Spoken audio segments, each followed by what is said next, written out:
Lena puts the album to the other side of the box, then pulls a stack of letters from the box and places it next to the photo album.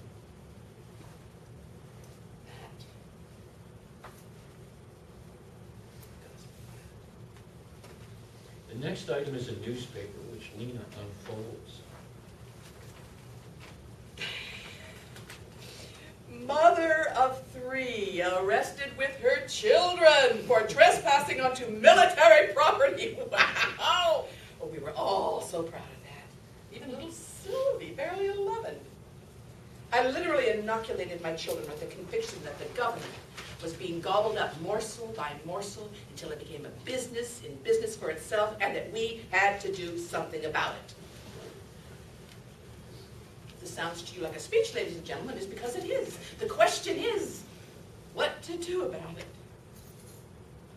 I'm no longer a mother of 3 teenagers. And sit-ins are now called Occupy, and Occupy a little more, than occasionally the media, so where does that leave me? Empty nest, formerly household word activist, continues, just because she doesn't know how not to. Seems like a betrayal of my dead son, if I did.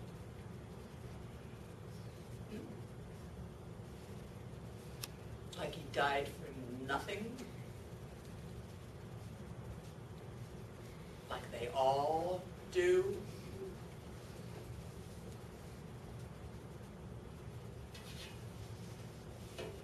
The phone rings. Lena seems to utterly ignore it. Then the ringing stops. Lena reaches into the box once more. The phone rings again.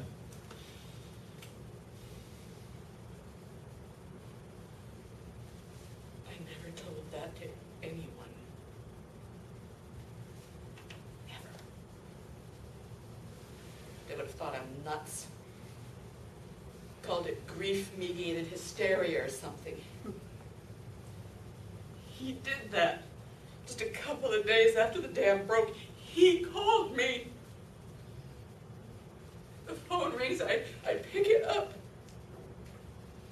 And all he said was, "Mom?"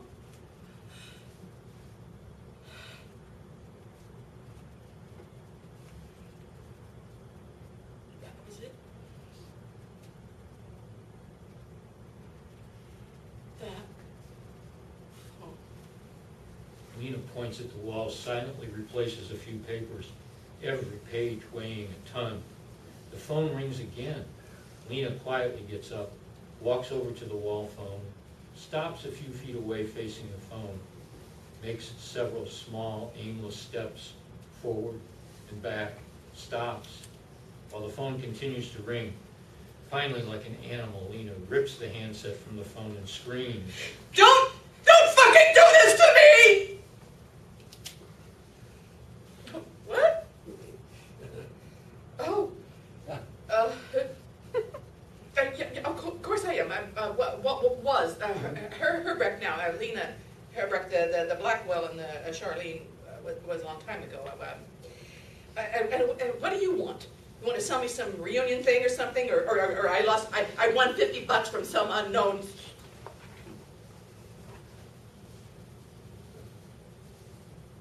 Bernard?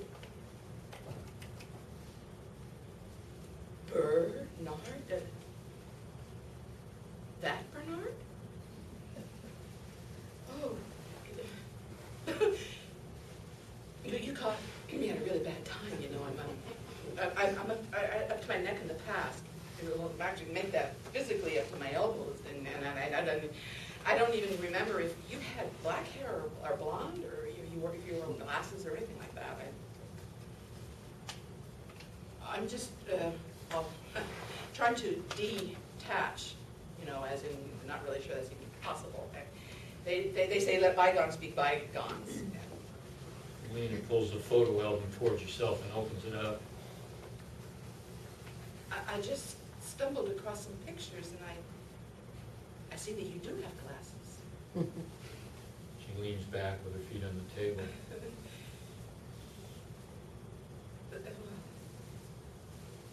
So, what's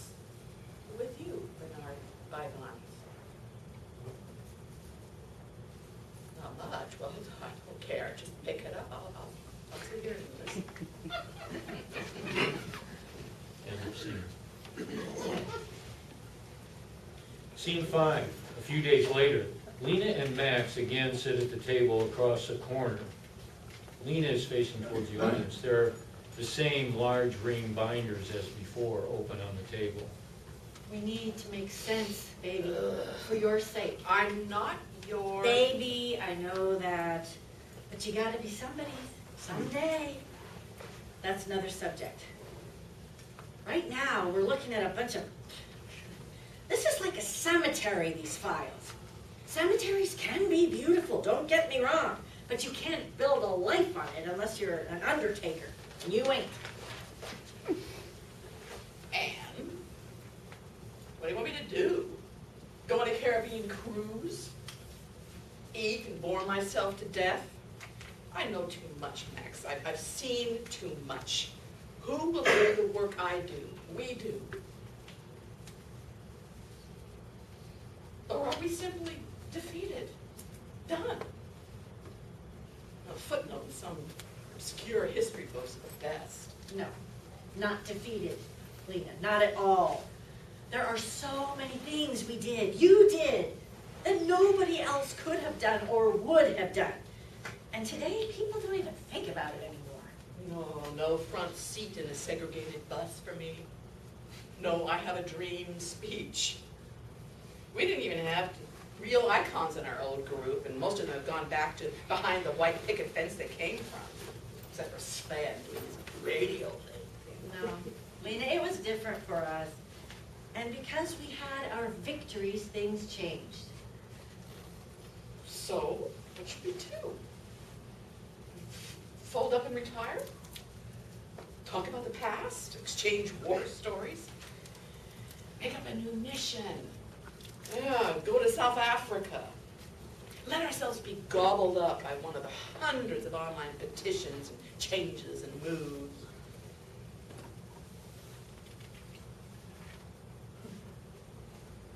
What? Think of You will hate this. Well, how bad can it be? Almost anything's better than being stuck with nothing. Become accessible, Lena. Forget about our mission. What? Go out there and listen to young people. What they know, what they worry about, what they don't know, what they're scared to know but do. Get the drift? In a way, it's what we did not have. We had no mentors. We had bigots waving their self-righteous stick at us. We had journalists use us for slow news days. We had totally overburdened parents. I mean, I didn't, but many people did. Well, and how do you think we should do that? I'm a freight agent and not a college professor. Most of them are 20 years younger than us anyway.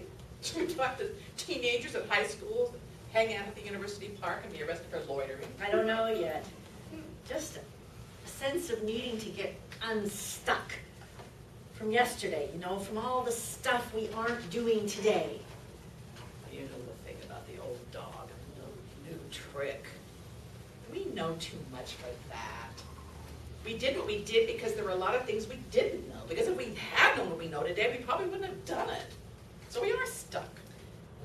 I may be stuck, Lena, but you are not. At least you don't have to be. Look at this painting. There is passion in these pictures, and it is yours. Was. Can't you leave me with these pictures? Glen, too, he was all over me about them, and I was half a mind to ask him if he was just trying to butter me up. Don't you understand, Max? I have stopped painting and all that stuff. I know, but then why have it hang around? Remember that Cherokee author we heard a few months ago?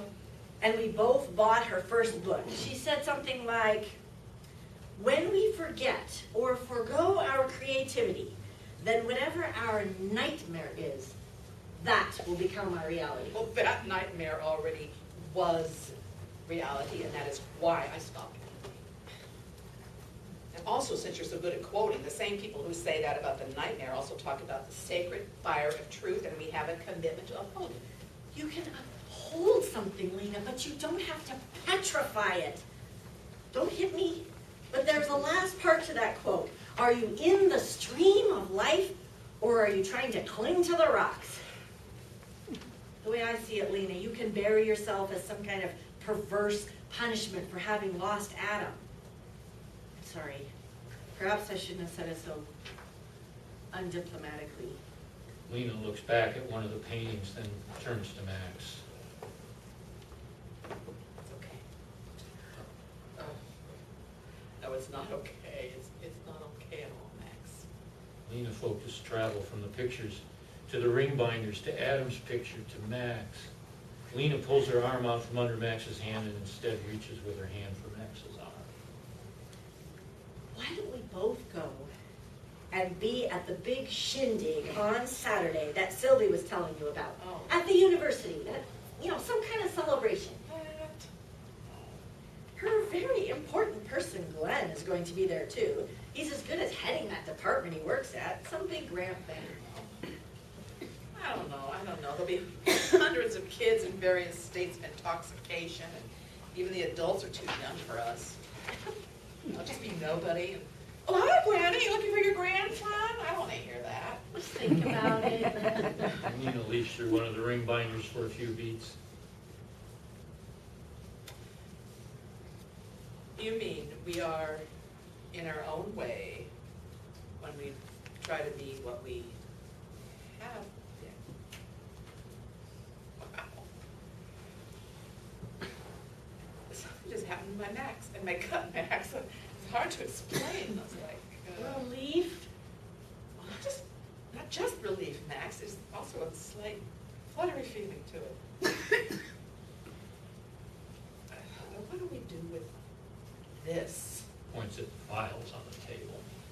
I wish Mary were here. Don't rub it in that I'm second fiddle or third. I just happen to have the talent or the bad luck to be there when the shit hits the fan, right? And say the right thing at the wrong time. No, sweetie. More like say the wrong thing, even if I'm right. Whatever. Sweetie, let me get you something to drink from the fridge. No Exits thanks. to the kitchen. No thanks, honey. I have to be going soon anyway. Max gets up from her chair as well, picks up the stack of letters from the coffee table, comes back and places the letters at the dining table. She contemplates the table setup, steps over to where Lena was sitting, and sits down on that chair. Lena comes back with a tumbler or something, surprised at seeing Max sit in her new place. Oops. Keeping my chair warm for me? Pretends she was about to sit back down in her previous chair. Max doesn't budge. Okay. Lena sits down at the stage left end of the table with a sustained, questioning glance at Max. Sometimes I just like to shake things up a bit. Okay. What now? What's that? Leave it alone. It's none of your business. Whoa. You know what I just thought, looking at this stuff? Crazy idea, but why not just throw it out there? Start an Adam Herbert Foundation. Kidding on the level, I guess. But you just said a few minutes ago that when you are still sitting here, we should not try to be what we are. You can't, at least not yet. Not yet. Too scary to imagine waking up in the morning and not knowing how I'll feel about what life is presenting me with. If you're used to. Vajra, Maybe. Do you want to know what I really thought? try. The word slavery is what came to mind. Slavery. No choices to make, no real risk. Like I don't have a choice tomorrow morning at 6 o'clock. And aren't slaves entitled to some degree of comfort, like not having to make choices? Real slaves are, which you are not. So what I was feeling about the foundation is that it would honor Adam and everything he stood for, and it would give you a way of not being stuck in the past, and a vehicle to bring to young people today an idea of what it takes, and that it has to be different today. They have to find their own ways and their own passion. Most of them are so blah, it's like a sedated generation.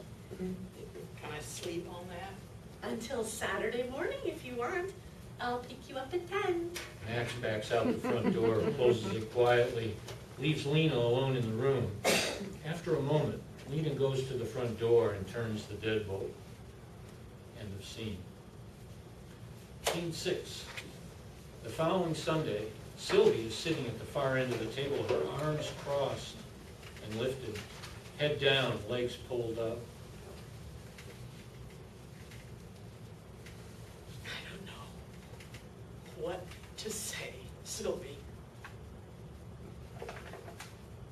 Did you know any of this? Right? Have you been deceiving me, all of us, these weeks and months? This Glen of yours, he doesn't work for the university, he works for the military. Government grants my ass, military payroll is what it is. Mom, Oh, I don't ever want to see that man in this house again. I don't want to ever set eyes on him again. Do you understand me? He as much as designed the weapon that killed Adam. Don't you understand? It's like he pulled the trigger on my son, your brother. And I don't give a shit what you call it, or anyone. Manslaughter, homicide, collateral damage, or casualty. My son is dead, and I call the people who killed him murderers. Do you understand? Sylvie unfolds her arms and legs, but keeps her shoulders up as she walks over to a window, where she stares away from the audience and from Lena. She becomes smaller as if she slowly collapsed. Your charming computer geek builds stuff that kills people. People like Adam. No contact, no blood, no accountability. All just happens on a screen, like an effing video game. War as entertainment. Killing innocent people right after lunch. How did your rocket scientist like looking the man in the face that he killed?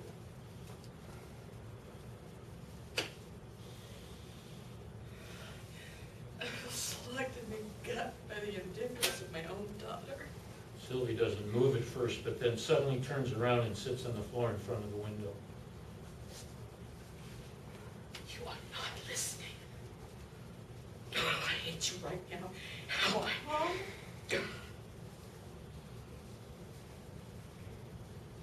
Mom,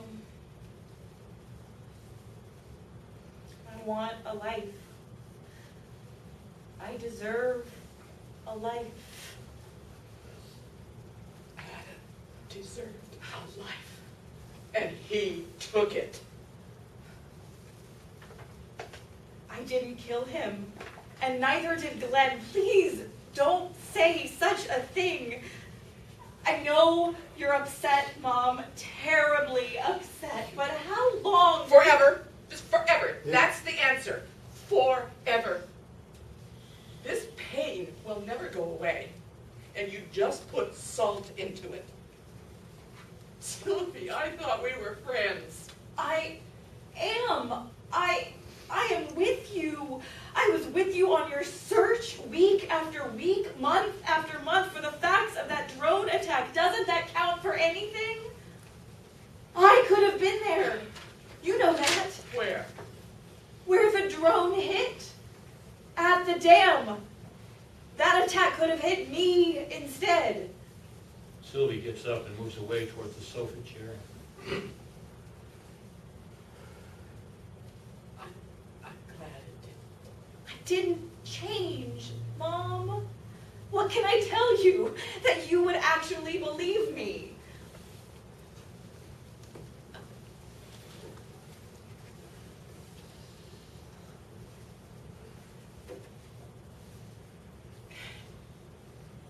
At least tell me you didn't know.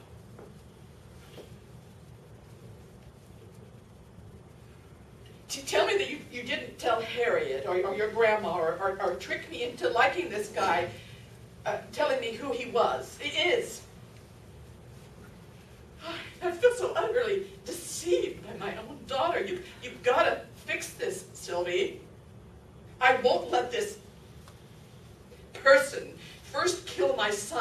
shred the rest of my life. The phone rings. Sylvie picks it up. Not a good time right now, Grandma. I'll call you later. She knows too. Everyone knows. And I'm the greatest fool on the planet. My grief and my pain degraded to the family laughing stock. It's like this is if a French Jewish resistance fighter watches a German soldier kill her brother and then marries the soldier. It's no different. Mom, if I didn't love you and all of us and who you have brought us up to be, I'd just walk out right now because I don't take abuse. I really don't. You taught us that too. But I shared your grief. Not that anyone but a mother can really feel the grief and pain of losing a child. I'm not saying that, but I went on month after month of research and on-the-ground investigation with you. Don't forget, it was me who got all the information out of the locals down there. And now we just blithely move on. House in suburbia, 2 cars and 1.5 children, health insurance, pension plan, all nicely paid for by, like a good neighbor. Air Force is there. We kill for a living so that you can pay your mortgage and send your children to college. Isn't that it now? Huh? The useless, luckless, outdated Lena Hairbrook and all her work discarded like, well, we don't want to think about this stuff anymore, Mom. Like trying to pay a Pete Seeger LP on an iPod. It just doesn't fit, doesn't play, wrong show, next please. Adam Hairbrook, you just didn't make it. Anonymous casualty for the lives of thousands who will never know who he was and why he did what he did. But I do, and you do, and you should know the difference between a charming mercenary and your brother. I love Glen, Mother. Oh, I am very much in love with him, and if you only knew... you are not in love, kiddo. You are in lust and you are insane. In a way, aren't we all? Mercenaries, I mean. I know, you will... I'll shut you down with this phony argument. Oh, yes, you bet I will. It's as crappy a Nuremberg defense as I've ever saw one. Next you're going to throw me an aren't we all one bone? Just like your sanctimonious, riskless radio host father. Jesus. He never risked anything but the breath he needed to spew a few platitudes. And we all fell for his speeches, too. His pseudo-revolutionary facade. Take away his granola health bars and he'd cave and run. Is it all just sour grapes because I love and you never did? As Lena comes physically charging at her, Sylvie gets up into an upright position. In a way, it's about love, Mom. You have loved, sort of. Maybe. Not Dad, but probably. I don't want to talk about this, Sylvie. No, this is not about my crappy love life. It's about my life. My son, your brother Adam, his killer, and your determination to betray everything we ever stood for. Honesty and no compromises, and above all, no sleeping with the enemy. Harriet's gone to the other side of the continent. Adam is dead, and everyone but your ornery grandmother is gone from my life. And now you. You can't blackmail me, Mother. I love Glen, and he loves me. He is as straight and serious and loving a man as you will find, and he is not a coward like Dad, who just hightailed it at the sight of one too many diapers. Glen is funny and caring, and you like him. That's what's driving you crazy. You like him, Mom. He is a great guy, and not the projection wall for all of your activist frustrations and jealousy of me and Adam and everything you didn't have. You mind your own business, young lady.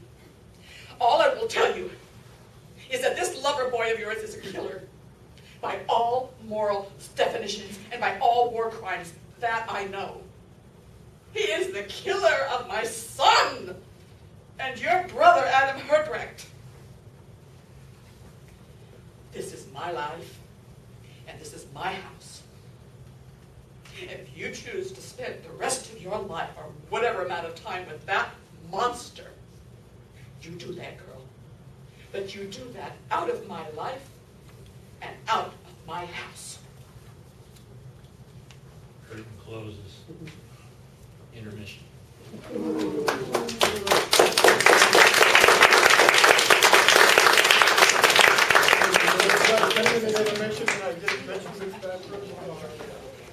Act 2, Scene 7. Sunday evening. Lena is sitting at the table clutching a soda pop. Looks towards Adam's picture and back to the can in her hand. Adele, grandmother, Lena's mother, is coming in through the front door. My car may be fast, but my legs aren't anymore. I came as fast as I could. What's going on, Lena? You threw Sylvie out of the house? You know damn well what's going on, Mother. The only one who didn't know what was going on was me.